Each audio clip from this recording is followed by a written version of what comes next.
بسم الله الرحمن الرحيم. مرحبا بكم أعزائي التلاميذ. تكملة للحصة الماضية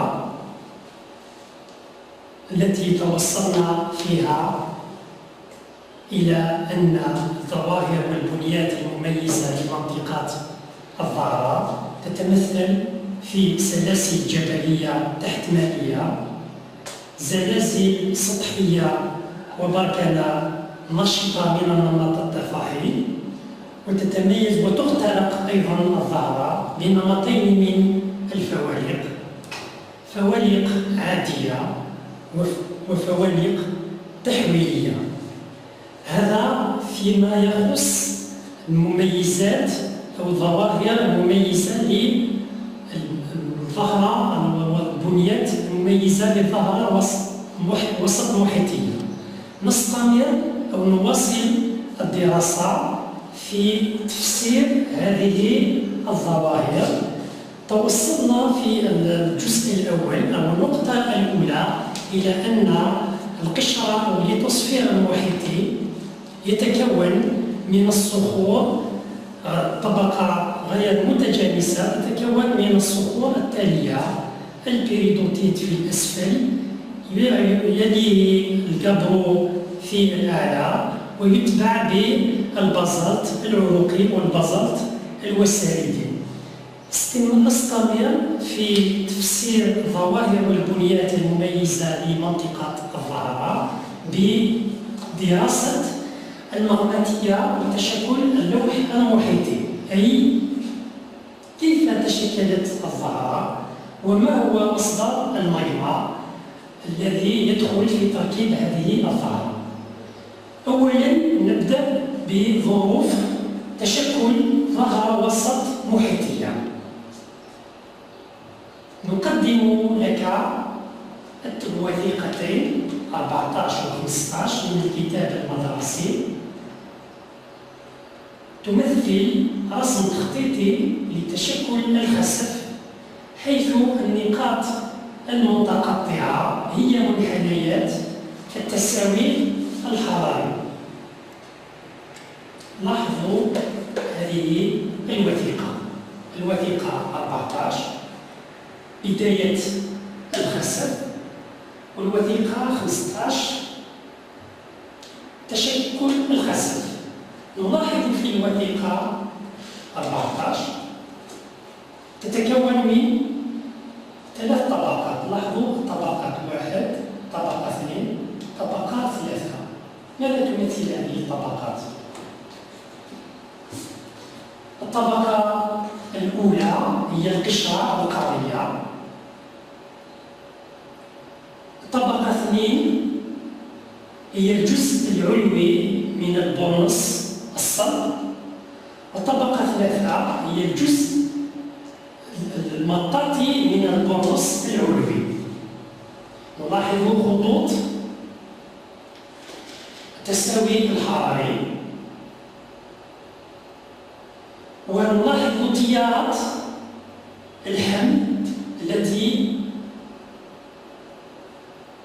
تعمل على تشكل أو بداية تشكل الخسف، اللي هي المحرك الأساسي لظهور أو تشكل الخسف أو تشكل الظهر. في الوثيقة 2 الوثيقة 15 نلاحظ تشكل الخسف. نريد المقارنة بين الوثيقتين. السؤال إذن يقول: قارن وضعية الطبقات الصخرية في الوثيقتين واستنتج شروط الضغط والحرارة التي أدت إلى نشوء الغرفة المغناطية وخسف الظهر. ضمن الطبقات لدينا الطبقات الصخرية في الوثيقة في البداية بهذا الشكل، الطبقات الصخرية في الشكل في الوثيقة 15 عندما تشكل الخسف.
الإجابة المتوقعة لهذا السؤال يمكن أن تكون بالشكل التالي: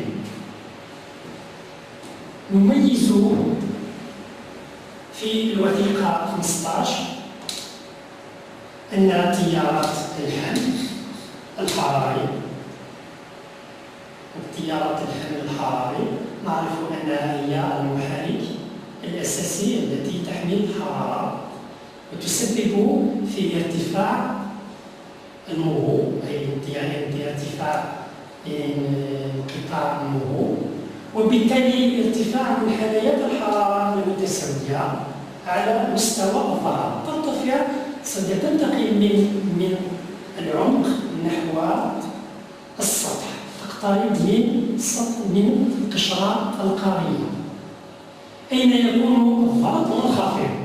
عند انتقال ارتفاع النمو يكون الضغط منخفض، مما يسمح بذوبان بعض صخور بيريدوتيت الجزء العلوي للأتموسفير. شروط الانصهار هي ارتفاع درجة الحرارة وانخفاض الضغط. انصهار جزئي، فتشكل غرفة مغناطيسية، تضعف القشرة المحيطية في الأعلى فتنهار ليتشكل الرفت في النهاية. هذا ما توضحه الوثيقة 14 والوثيقة 15. ننتقل إلى تحديد مصدر الماغما. هنا في هذه الدراسة نريد فقط التذكير بهذه الملاحظة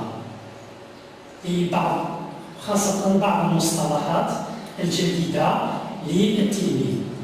أمكن التعرف على مصدر الماغما المندفعة من الذرة من خلال تجارب مخبارية.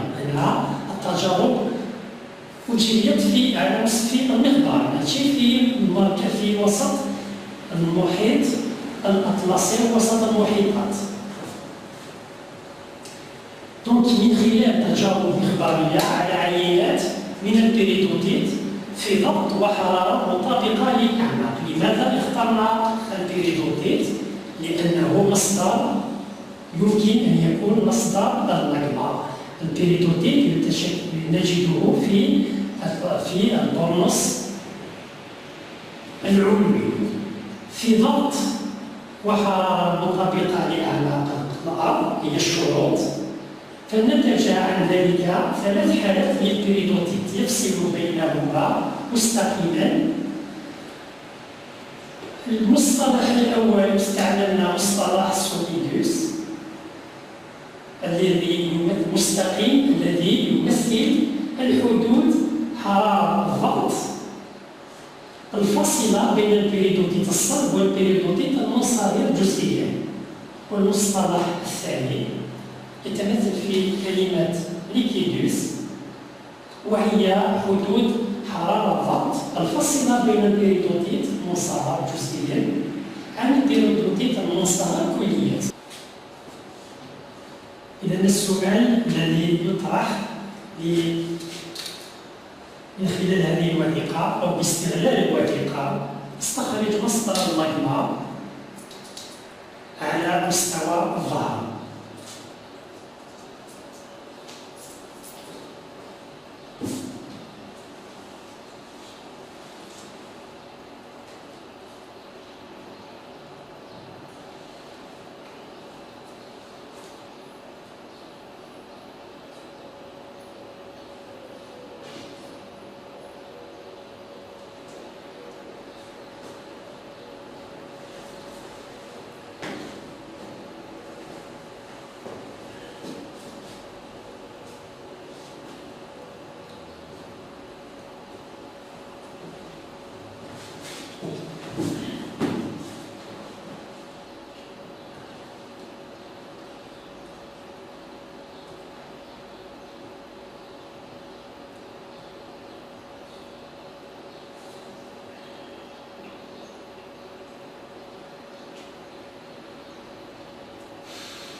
إجابة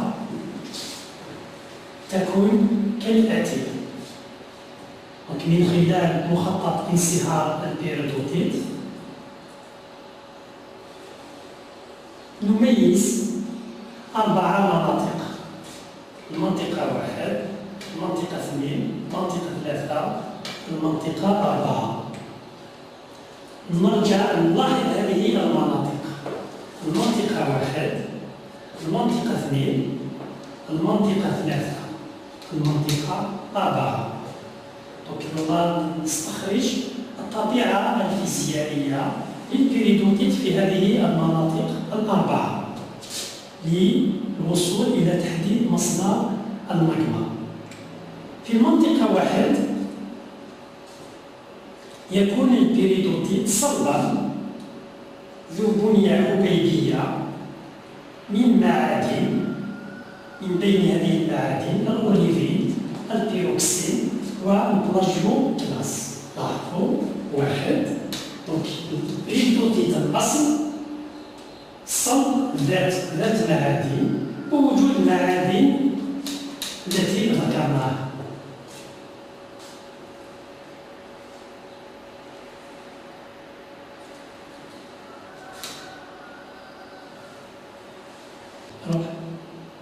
بيان.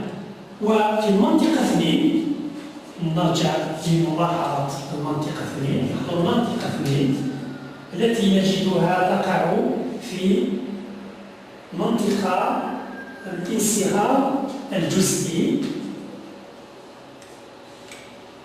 يتقاطع منحنى الجيوحراري للذرة مع منحنى انصهار البيريودوتيت في مجال واسع، مما يدل على إمكانية انصهار هذا الصخر، حيث يكون الضغط منخفض في درجة حرارة عالية 1300 درجة، فينصهر البيريودوتيت جزئيا إلى صهارة ذات كثافة قليلة ومعادن أخرى لم تنصهر. في المنطقة 3 نلاحظ أين هي المنطقة 3.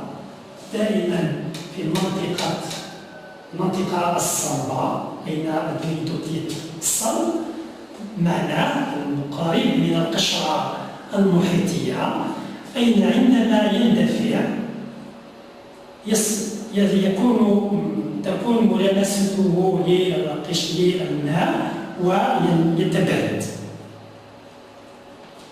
نلاحظ المنطقة 3 يصعد السائل الصهاري إلى المستويات الأعلى والسطح، تنخفض درجة الحرارة مما يؤدي إلى التبرد السريع وتشكيل صخر ذو بنية ميكروليتية هو صخر البازلت. في المنطقة 4 إن نجد البيريودوتيت المنبعثة من المنطقة 2 نجد فيه معادن. الجزء المتبقي من البيريودوتيت الذي لم يصعد من البيريودوتيت في الغرفة المغناطيسية يتبلد ببطء مشكلا صخر ذو بنية حبيبية وهو صخر الكربون. نتيجة هذه الدراسة وهذا التحليل أن مصدر الماغما على مستوى الظاهرات هو الانصهار الجزئي لصخور البيريودوتيت.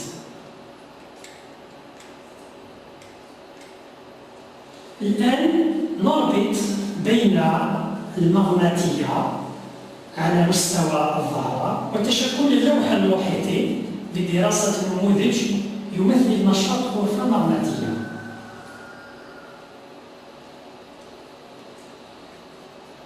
نلاحظ في هذه الوثيقة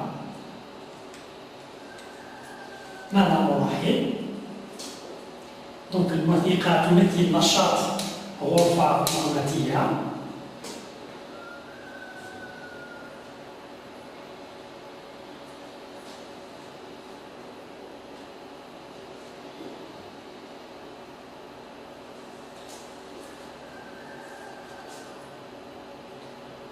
البرنص العلوي نبدأ من الأسفل نحو الأعلى، وكالبرنص العلوي. القشرة المحيطية،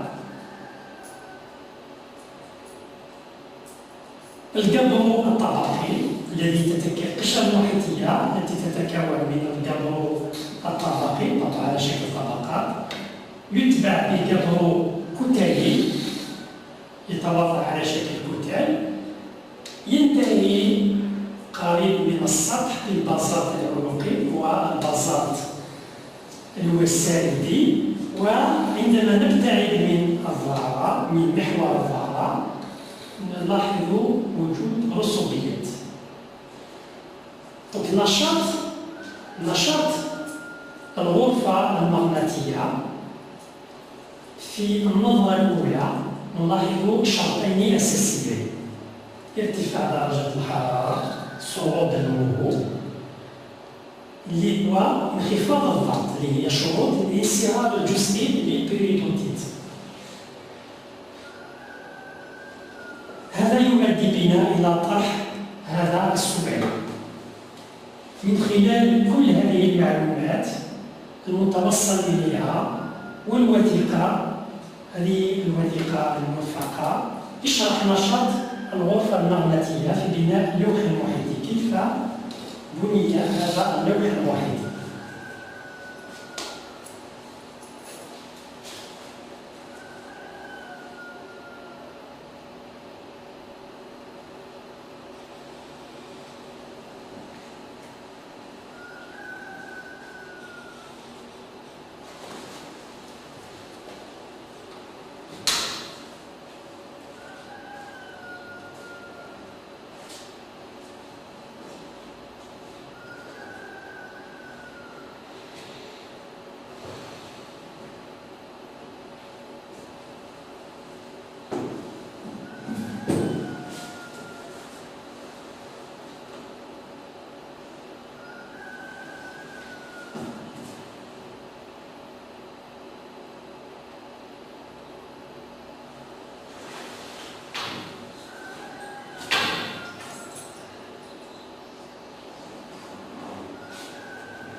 الإجابة تكون على النحو التالي.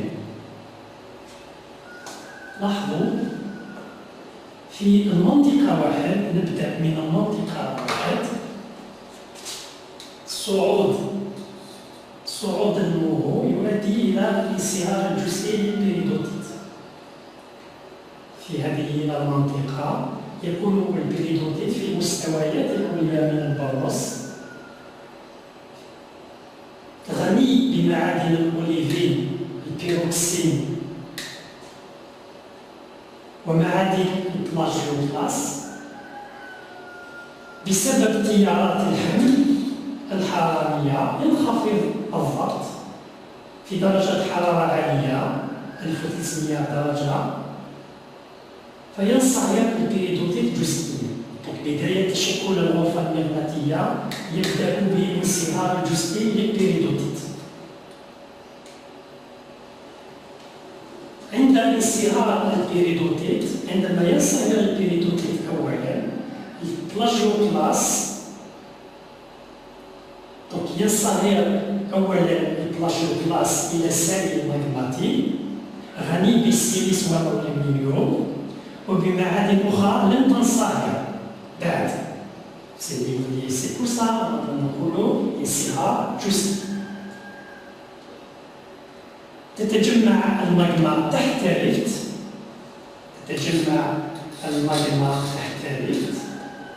أين تتبرد تدريجيا إلى الأوليفين، لاحظوا أوليفين بيروكسيد بلاجيوكلاس. المرحلة الثالثة من تشكل نشاط الغرفة المغناطية تتسرب المعادن الثقيلة، تترسب المعادن الثقيلة الأوليفين بيروكسيد بلاجيوكلاس في قاع الغرفة. لاحظوا التوضع ترسب المعادن الثقيلة في قاع الغرفة، وعلى الجوانب مشكلة قبر طبقي وقبر كتلي. هنا نلاحظ ترسب هذه المعادن يتشكل إذن القبر الطبقي والقبر الكتلي. وفي الأخير الجزء السائل يصعد ليتبرد في شقوق القشرة إلى بازالت عنقي، هذا بازالت عنقي، أو إلى السطح، يصل إلى السطح في الماء مشكلا بازالت وسائل. وهكذا تم بناء اللوح المحيطي عبر الزمن.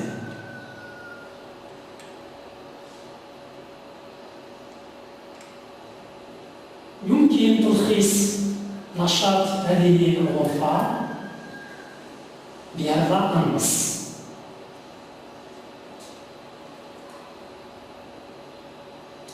يسبب ارتفاع الموضوع صعود منحنى الحرارة المتساوية إلى مناطق ضغط منخفضة، مما يسبب انصهار الجزئي لبيريدوتيت البرونوس مشكلة ماجما.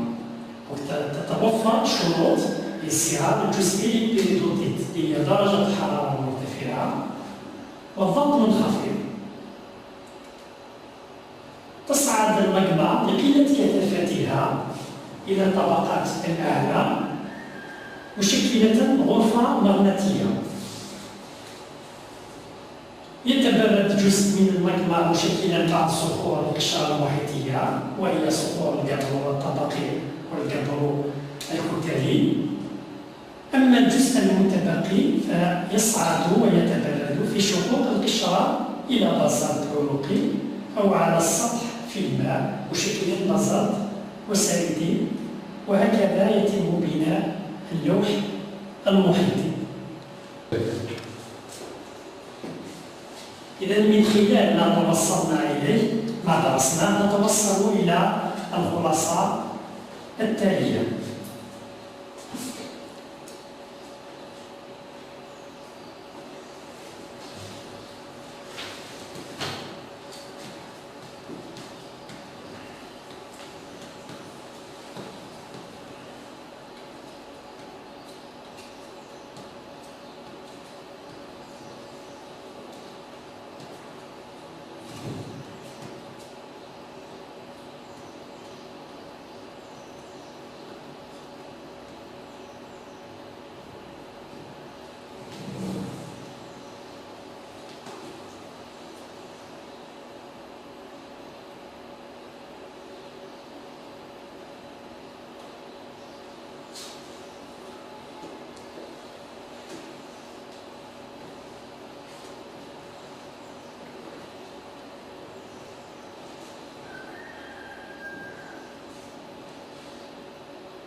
إذا لنقرأ مع بعض الخلاصة.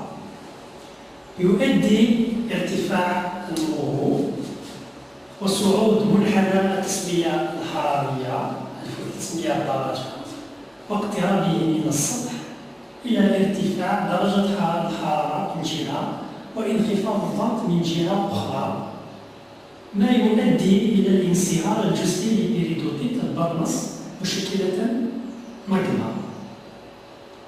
هذه من شروط انصهار البيريدوتيت.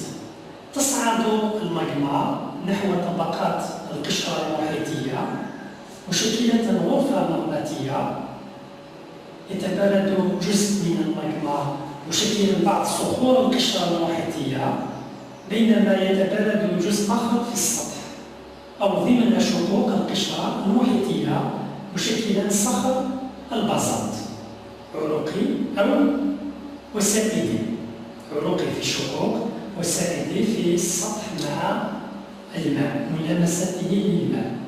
في قمة الامتداد الشقولي لتيارات الحمل الصاعدة والساخنة يحدث انقطاع في الليتوسفير القاري.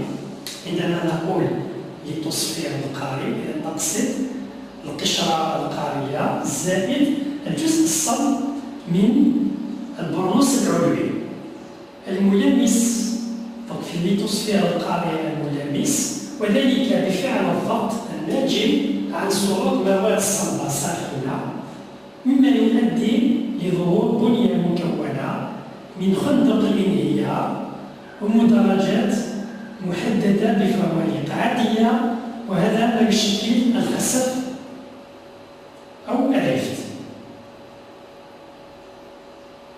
يكون الليتوسفير حينها أسفل خندق الانهيار رقيقا جدا، وينشأ ذلك الانخفاض في الضغط مما يسمح بالانصهار الجزئي بريدوتيت المعطف أو الرداء وتشكل غرفة مغناطيسية.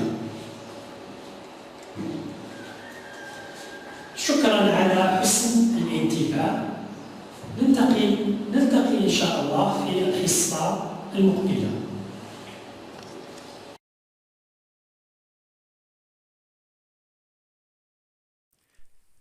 شكرا على المشاهدة.